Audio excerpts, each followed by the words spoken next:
Glad you could join me. And today I have two special guests. I have David Waverly, formerly NASA employee, and as most of you know, Cindy Holland, also formerly NASA employee. And we're going to talk about, are there satellites? And if there are, what type of satellites? David's going to talk just a little bit about the South Pole because he was stationed there.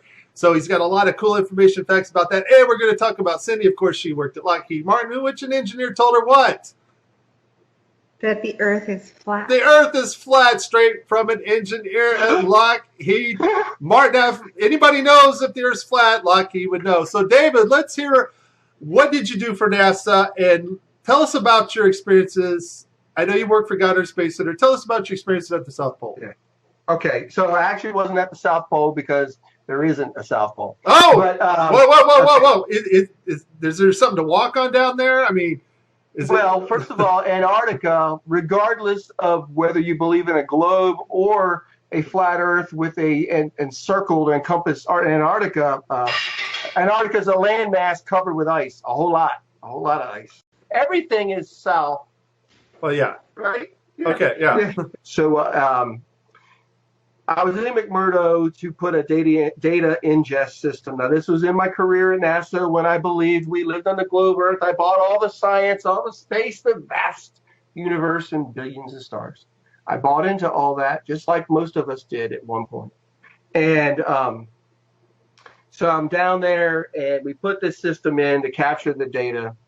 And it's for polar orbiting spacecraft, so that because there's a big data hole in the Antarctic data set, a big hole. Are you talking about the map part, the part where Hollow Earthers say there's nothing there? Yes, any map that you would have seen of the Earth showed this huge gaping lack of data in the center of Antarctica. And I can tell you the reason why that is because there is no center in Antarctica. Antarctica is a ring, but I didn't know that then. So we go down there. Now, here's the thing, and I was about to tell you a little while ago, is I set this system up. Everything's functional. We were ingesting data. We're retransmitting it offline when there are no spacecraft orbiting over, quote unquote. And about 10 years later, I'm watching a YouTube video, and I'm looking at images on Google Earth of Antarctica. And there's a big gaping hole in the data set for Antarctica on Google Earth. And I'm like, now you got to understand, I personally went there to correct that.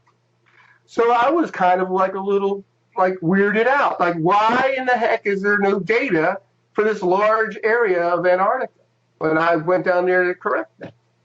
And this is here 10, 12 years later. So I called my old boss and said, hey, Mike, what's the deal? How come we don't have any data, any imagery over the center portion of Antarctica?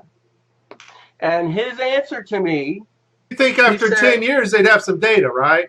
Dude, 12 years. 12 years, okay. Yeah, and we spent $500,000, which isn't a lot of money by NASA standards, but on this project to go down there, I didn't even want to go, to be honest. And he says, well, Dave, they opted out. They didn't want our data. They got a pipe.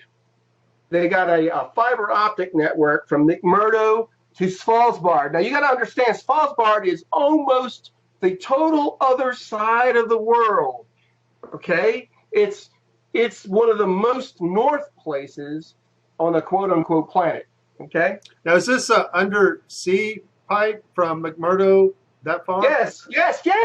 Fiber optic pipes under the ocean from McMurdo Station all the way to Svalbard. Now, even on a flat Earth map, it's freaking far. Okay. So wait a minute. Supposedly we have satellites. We have all this great space technology. Yes. Why the heck do we need a fiber optic pipe from McMurdo? Listen, that's what I'm getting at. So he's telling me this, and this is what he's telling. And I'm going. Now I don't even think I believe that I knew about flat Earth yet. Then this is what was leading up to my going. Holy crap! We're deceived. So I'm on the phone with him, and he's retired at this point from NASA.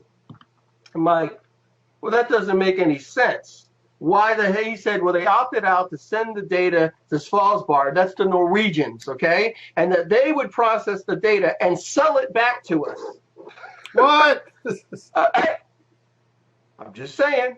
So I'm like, okay, this doesn't make any sense at all. Doesn't, you know? Now remember, how many guys can you talk to that said, hey, I personally went down there and put it in a data retrieval system for polar orbiting spacecraft in Antarctica? You hear that every day, right?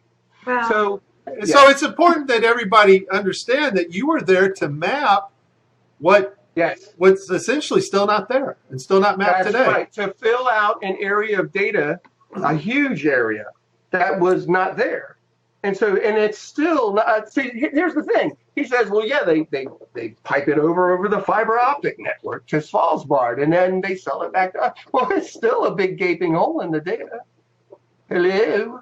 So 2017, we have yet to map a portion of one of our continents if the Earth is a globe, correct?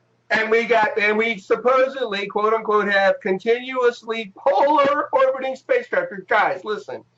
You know, there's a whole series of spacecraft that I worked on also, called EOS, Earth Observation Systems. And it was like 5 different spacecraft, and they each looked at different spectrum. One was for atmospheric qualities, another was Terra, another, anyway. They are all polar orbiters because the whole idea is that the Earth is spinning and these daggone satellites go around and they get a different swath of the world as the Earth spins underneath it. Right, strip data. Again, I'm speaking. Huh? That's called strip data, right? Yeah. And so, okay, and from a global perspective, that makes sense, right? Okay, so how come there's no data still from the southern part of Antarctica? Your job was supposedly to map this missing big area, because NASA, if they show a radar of the South Pole, you see this big gaping round circular hole there of no data of anything mapped. And so your job was to map this out. 12 years later, you come to find out that they mapped nothing. It's still the same today, right? Correct. So why they were going to spend the money, why we were going to go down there and do that. You could find it. It's out there because I looked it up. I wanted to see what led up to why I went there, you know?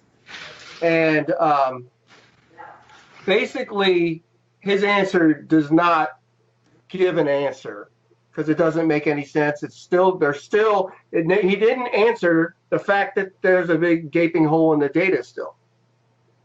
In other words, nothing mapped. That's what we call a gaping hole in the data. There's nothing there.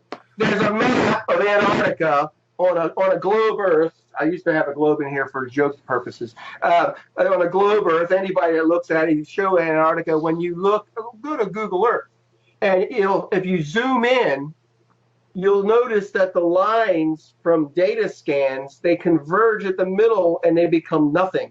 It's just white. There's no data.